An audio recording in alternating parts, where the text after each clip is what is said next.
હાલો તો મિત્રો, આપણે આજે નેરોળે મેળેમાં ગયા હતા અને ત્યાંથી હવે બધાએ નક્કી કર્યું છે કે હવે ગોગા મહારાજે જવાનું છે મિત્રો. તો હાલો આપણે નીકળી જઈએ ગોગા મહારાજે જવા માટેના. ભાવેશભાઈ તો રૂંબા ગાડી આગળ જો કેવો એરુડો કરે.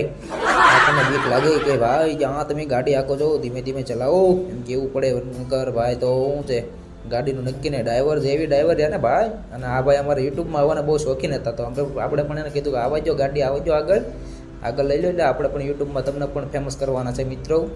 આપણે ત્રણ મિત્રો છે આગળ. આ કંઈ ભાઈ છે, આપણો નાનો ભાઈ છે, અજ્જુભાઈ બેઠા છે, ચણોસરાના કિંગ છે ભાઈ, બરાબર. તો આપણે જોવો મિત્રો ગાડી કેવી ભાવેશભાઈ જવા દીધી છે. આપણે ભાવેશભાઈને બહુ કીધું પણ કંઈ હાકી નહીં, પણ આપણે કાંઈ એમ પોગાડી દીધા ગોગા મહારાજને દર્શન કરવા માટે.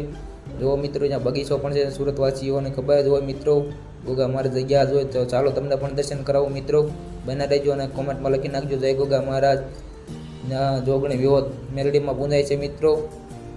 બહુ મસ્ત બગીચો છે અને બહુ મજા આવે એવું મિત્રો છે. તમે આવજો તો કમેન્ટમાં જય ગોગા મહારાજ લખી નાખજો, જય વિહોદ મેરડીમાં લખી નાખજો મિત્રો. જો આપણે દર્શન કરી લીધા છે મિત્રો, અને તમે પણ દર્શન કરી લેજો, બરાબર. ફર્સ્ટ ક્લાસ બગીચો છે. અને આ ભાઈ કે હાલો તમને ચા પી રહો, પણ મને ખબર હતી મિત્રો અને પછાડીમાં ચા આપે છે તો ચા પી લી. પણ ભાઈ હારા થતા હતા, પણ કાંઈ વાંધો નહીં, મેં કીધું ભલે થતા. જુઓ કેવા બેઠા છે મિત્રો. આપણને ખબર જ હોય ગુજરાતી લોકો હોય ત્યાં કાંઈ ઘટે નહીં મિત્રો. અહીં બોર્ડ માર્યું છે જુઓ કે પાનમાં ખાઈને ગાર્ડનમાં થૂકો નહીં, પણ આ મારા કાલે જાઓ બે બેઠા છે ને મિત્રો. જુઓ કેવા પાન માવાના પિસ્કારા મારા આવું છે મિત્રો. આ ગુજરાતી કહેવાય, કાઠિયાવાડ.